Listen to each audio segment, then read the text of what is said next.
I was, judging by this picture, a reasonably normal child. The record does not tell what I was thinking as I posed with my mother and brother in London in the late 40s, but I looked like a nice, clean little boy, and still did in Ireland in the early 50s. As a prefect at a Belfast boarding school, I had the arrogance that goes with that genre, but I was by that time already considered odd.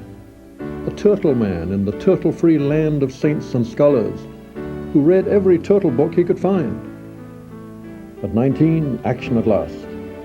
I spent a summer in the USA, got a Georgia haircut, and had a chance to handle real turtles. People started to ask me why I was so fascinated by turtles. I pleaded arrested development. All kids like turtles, I said, but most grow out of it. But that wasn't good enough. I needed a better answer, for me, even if they were satisfied. I decided to investigate not just what I, but what the world thought about turtles. It became a global pilgrimage, an exploration of both exotic lands and the human psyche, and above all, a glorious adventure.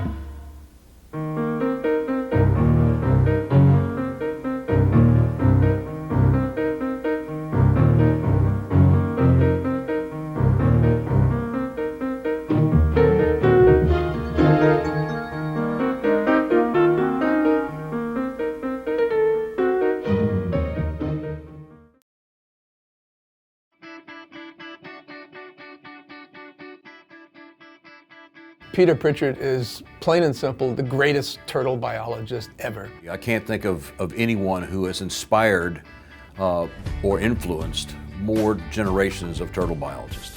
He was a rock star if you were into turtles. You know, I've spent a lot of my career working with the famous primatologist Jane Goodall, and Peter Pritchard is the Jane Goodall of the turtle and tortoise world. His legacy far exceeds that of probably the rest of us combined.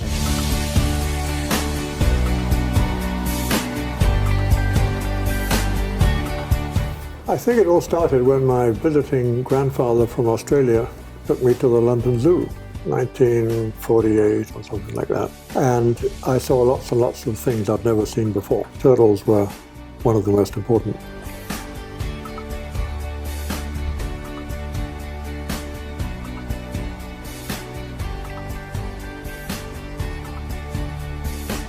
Well, I went to Oxford then and did a degree in chemistry.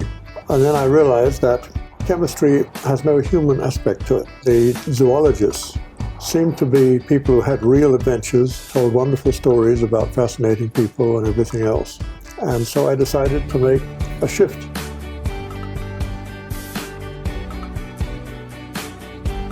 He said that he was interested in turtles, which I thought was the most bizarre thing I'd ever heard. I was a total city girl. I was like, no bloody way. This man is nuts.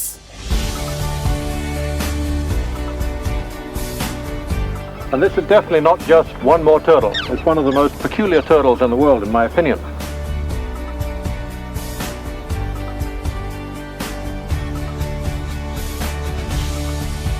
What really says everything to me is this book. He created the first book where you could actually see the world of turtles. I saw this book when I was a teenager, and it was a huge inspiration for me, as it was for so many other people. When I was 14 years old, the single thing I wanted for Christmas was the Encyclopedia of Turtles. My mother always thought I was reading dirty magazines, but really it was Living Turtles of the World. I read that book until all the pages fell out of it. To me, this really is symbolic of Peter's great contribution to the turtle community.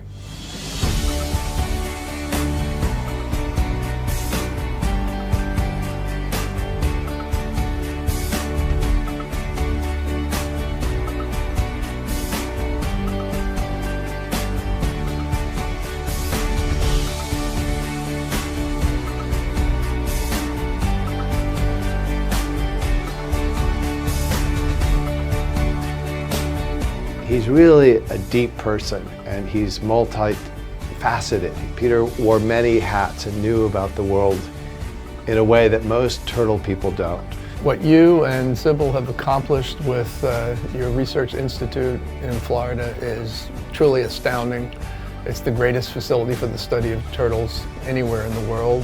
Well, I'm sure that Sybil didn't enter that relationship thinking that she was going to be a partner in crime in turtles, but certainly she's grown into that role, and she and Peter again make such a wonderful team. It's been a wonderful love affair, Peter and Sybil, and it's something to admire to this day. Peter, Archie Carr would be really proud of you. He was your boyhood idol. He was mine, in fact, and we both, I think, tried in our way to emulate him, and you succeeded brilliantly. Absolument essentiel dans la protection des tortues dans le monde, et je vous souhaite un excellent anniversaire, et je peux dire, tout le monde vous aime, et moi je vous aime, Peter, particulièrement. Your contributions have not only been an inspiration to me, but every generation. Nobody is better suited to have written the Encyclopedia of Turtles. Peter, you have truly inspired my career. You've been a mentor to me in the early days of TSA. You gave me that confidence that we were on the right track and doing the right thing, and that meant so much to me. You have been an inspiration for so many people all over the world, and you continue to be an inspiration. And you're just lucky if you have an obsession, because an obsession is very happiness-making. It makes you glad to be there and glad to do it. So that got me to a level of interest in turtles and tortoises that has never let me down since.